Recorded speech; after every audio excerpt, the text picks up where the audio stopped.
Thật đã hả? Dạ. Chị à? Quay đấy à? Điện biên có lên nào? MU và Man City. Bên ba điểm phải quay bên bên nó lên à chế ơi. Coi có một cái đập chơi mà là ra rồi. Anh.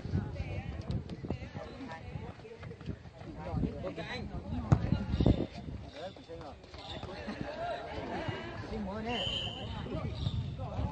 Về đi, về đi, về đi.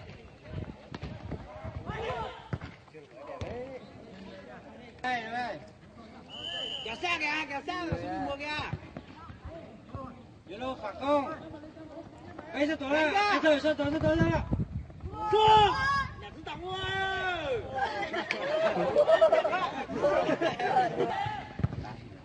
Không có, thôi chị.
Rồi, hay quá, cho đi.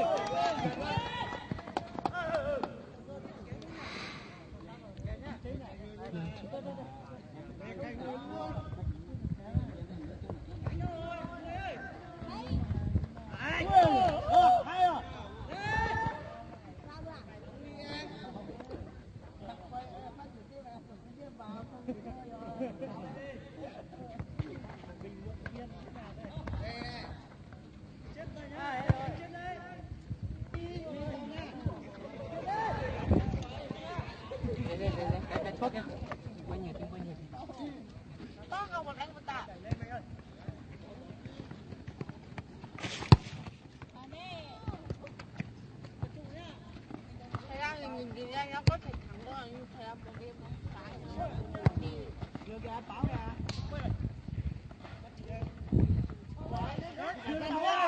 Để chúng ta không có kia để ra.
Tao đẹp hơn.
Ui. Dạ.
Bay luôn.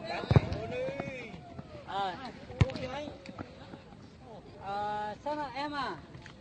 Anh đang ở bên sân X10 này, em lên chưa? Nông lần ra bên này anh đang xem họ đá chung kết đấy. Họ đang đá vòng bản em chuẩn bị đá vào chung kết. Em ra đây đi, cái này được học. Chào ơi. X10. Em cứ ra sân Nông Luân nhá. Đấy, em lên rồi. Chưa? Thôi ơi. Ơi. Vào vô đây. Thế.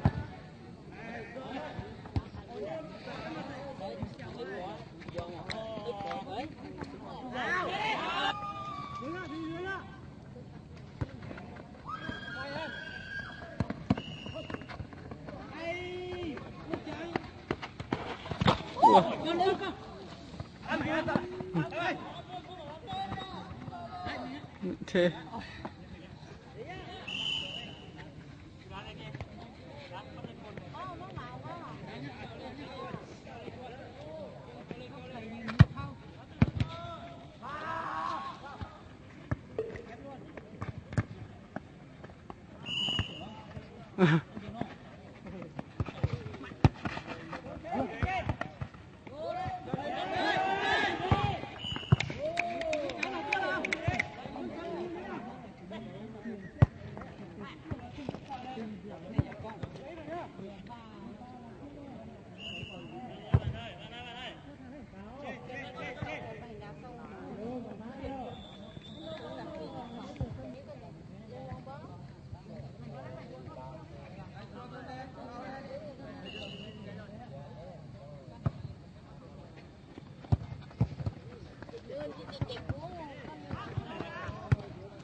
Theo bóng rồi nhưng mà cái điện thoại nó không theo bóng.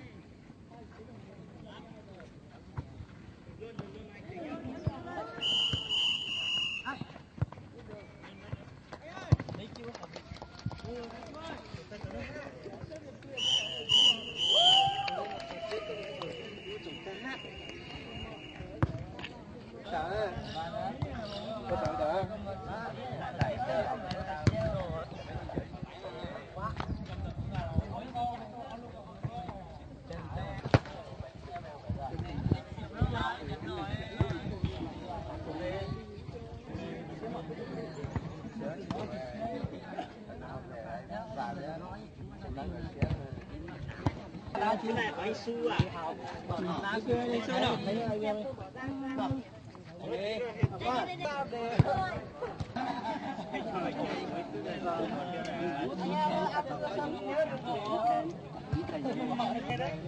Hè 2 bắt đầu. Mà để tay mới coi em mình là chúng nó toàn ngắm em thôi. Chúng nó tập trung vào đá được. Phải gọi chương này. Lên nhá.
Lùi tao ra.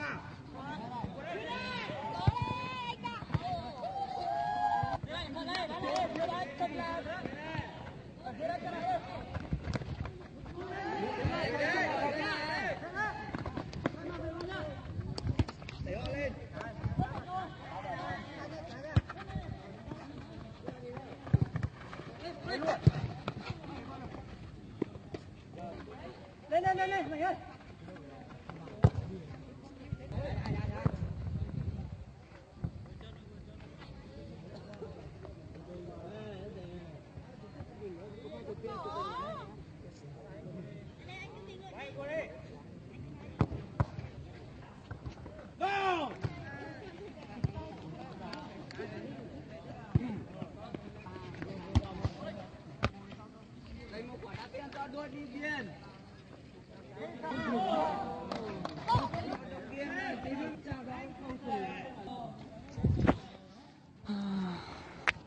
Bây giờ đỡ nắm.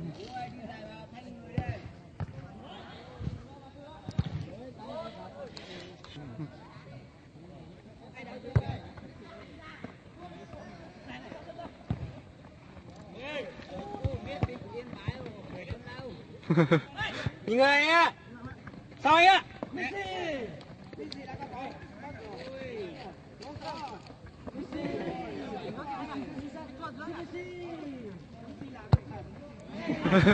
Này yếu quá. Nó hình như lúc trước thì béo nhưng mà bây giờ nó ngày đi nhờ. Cho nên chỉ là người thật rồi. Đi bà.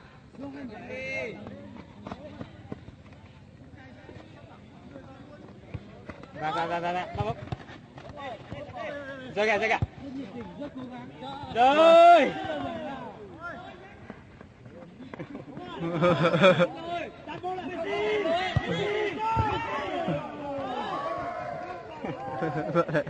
Nhưng mà anh gói để buông này. Kéo phải không làm được.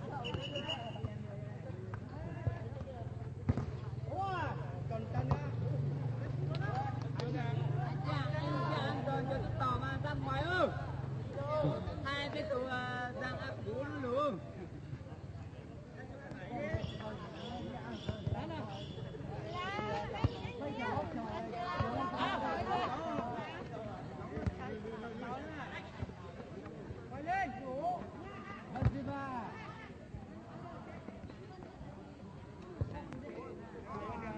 Sao ông á?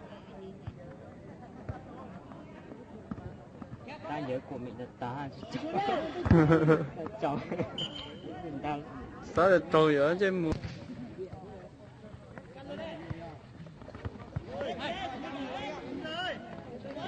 Chừng ngồi đi chung.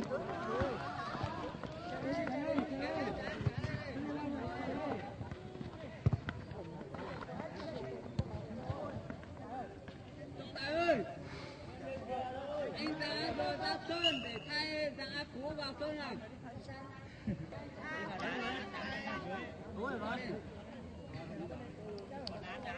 Đây cô, nhìn này.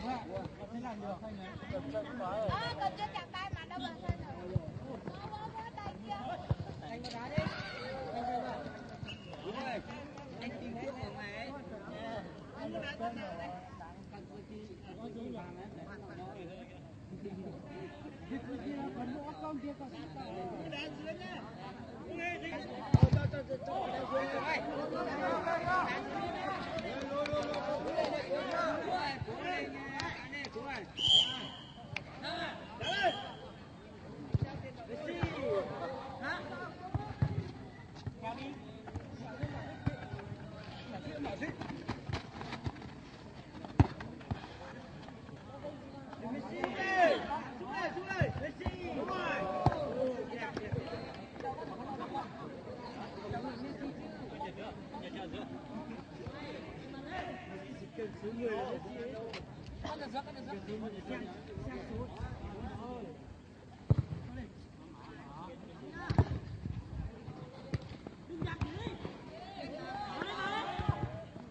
Sao em ơi?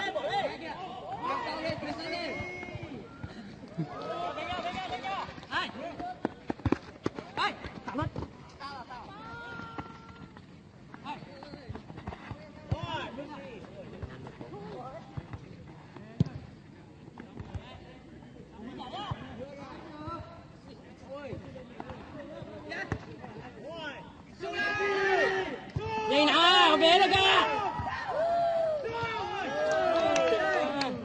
Bao nhiêu phần đầu đấy. Được một cái gì thôi.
Nhanh.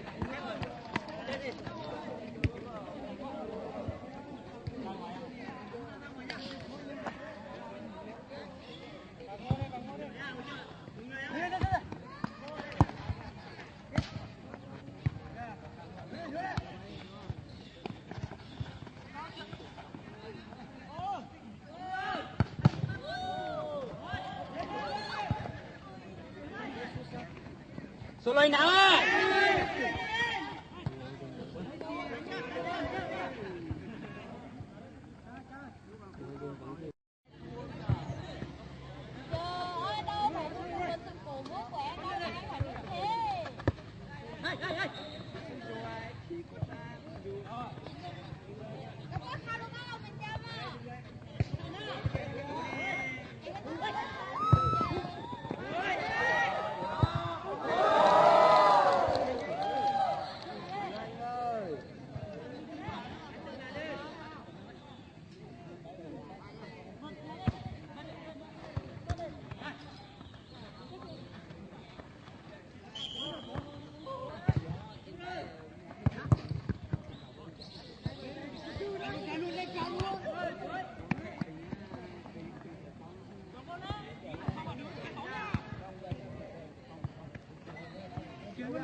Nhà bóng á.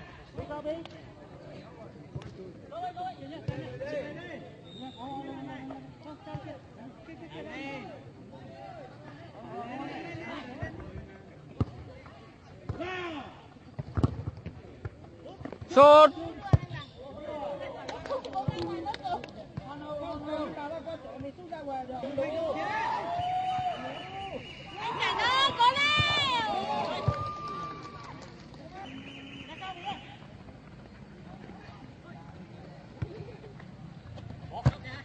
Sao em ơi, dê qua luôn.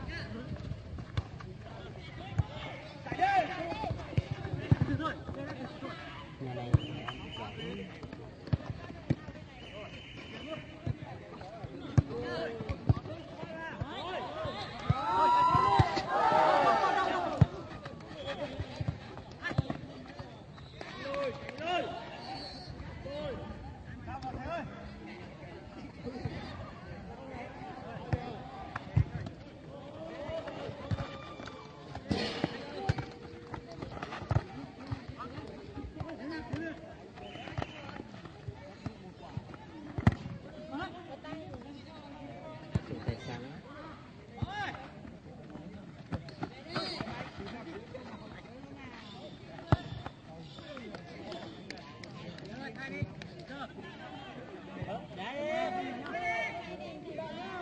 Thấy rồi mà.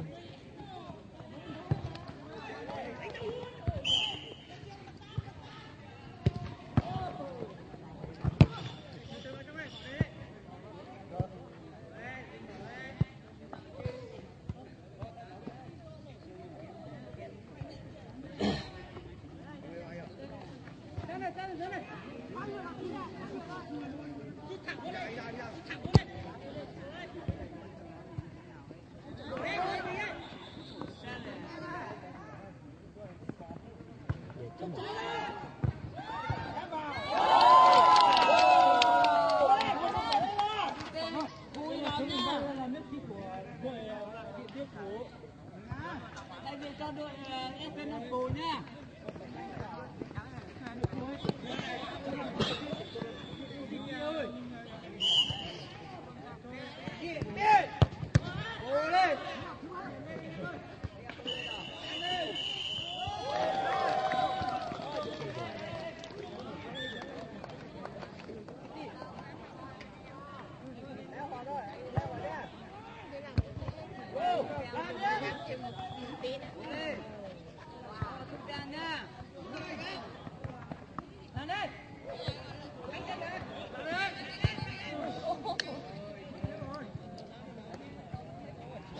Nhìn ra.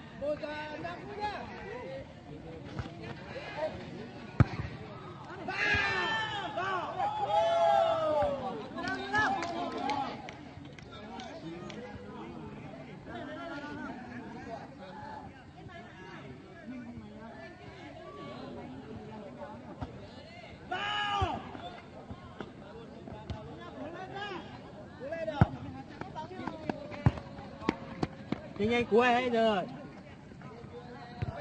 3 phút trở tay nhé.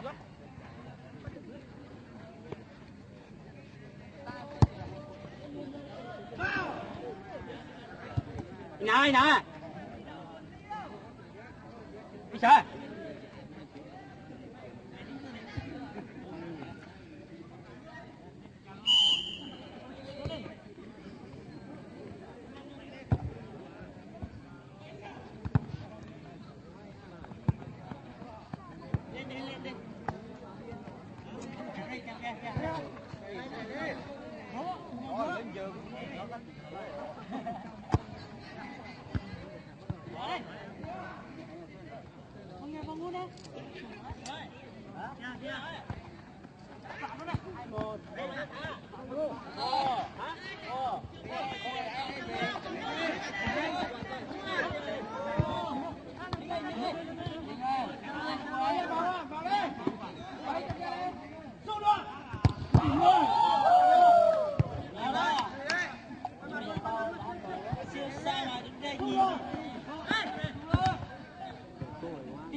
đã kết thúc.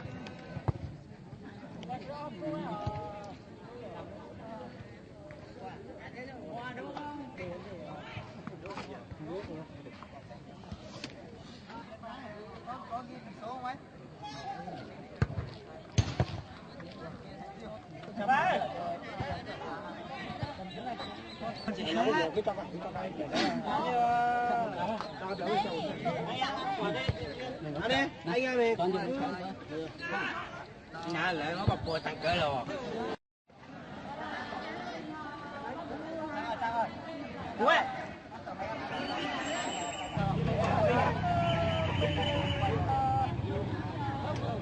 Nhưng mà có tàu la dịch.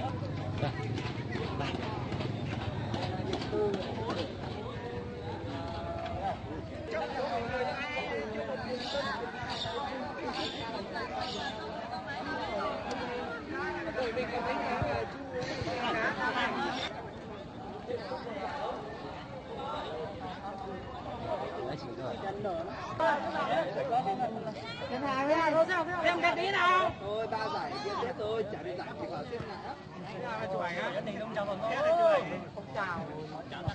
Ai đứng đầu nhìn thảo máy tôi. Lào cai. Cho nó hết. Cứ thả vào đây. Đâu rồi thì nghe.